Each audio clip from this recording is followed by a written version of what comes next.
Okay ba? Yan. Update ba kayo, ma? So, yun. Happy farming! So, update sa akin mga baboy na alaga saka mga pinaalagaan sa amin. So, nagyaging pa yan. Oh. So, update sa akin mga baboy. Ito mga toys, ano na.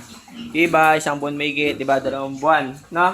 Wala pang 3 buwan sa atin na. Yung atin lang. Ayun, meron dito isang pitak is 3 buwan na sa amin. So, yun yung 3 buwan sa amin. Magta-3 buwan sa 26. Magti 3 months pala kasi may mga date-date yan para alam namin kung gaano sila katagal sa amin at kung pwedeng dagdagan ng pigs. Yan. So, dito yung aming mga pig. I-update ko lang para ano ba? Malaman din na nagpapaalaga. Ayun, nakikita rin niya para makita rin niya kanyang mga baboy. Malalaki na rin. Sa kabila rin, malalaki na. Ito number 1. Ito. Update sa kanyang baboy. Ito. Yan, lalaki no. Ayan, baksak na yan. Busig na yan. Mga tapos na maglinis. Tapos, nakakain na. Ayan. Tapos, yan sila. So, ito is mga ano to sa amin. Magdadalawang buwan pa lang itong mga to sa amin. Sa Yan. 4. Ito, magdadalawang buwan pa lang to sa amin. Yan, ganyan na sila kalalaki. So, may vitamins kasi yan eh. Saka napurga na rin. At saka ito mga to. Ayan. Let's see tayo sa kabila. 1 and 2 yan. 1 and 2. 1 and 2. Yan. Ito yung number 3. Ito. Ito yan yung magkakapatid. So, hiniwalay namin yung malalaki para makahabol. So, nakahabol yung kabilang kapatid nila doon. Ito hiniwalay din namin. Yan, para makahabol din kasi natatalo sila ng malalaki. So, ayan. Malalaki na rin. Ito ay anong buwan na to, no? Magdadalawang buwan pa lang din. Magto 2 months pa lang to sa amin. Ito yung kasama nung nandun sa iba. Ito kasi medyo malalaki na to. Yan, magto 2 months na yan. Yan sila. Kaya kalalaki yung mga yan sa bago mag 2 buwan. Ito yung sa amin. Ito kasi nauna to. 1 buwan at nakuha namin ito. Lakpaswalay na ng 3 linggo. 1 buwan 3 linggo. So ito is magta-3 buwan. Magta-3 buwan na to.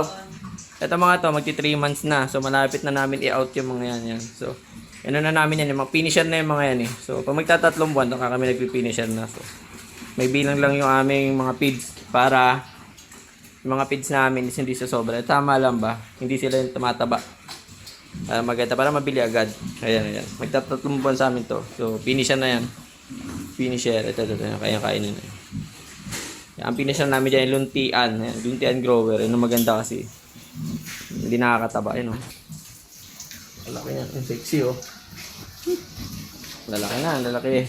Malapit na yan ma-out. Mga yan. Ayan, malapit sila ma-out. Ito yung gamit namin vitamin simula nung ano. After namin mapurga, saka after namin mapurga, saka ma-transition sa pagkain. Pag nagsimula kami ng starter, so ito lang. Yo, Vitamin Pro.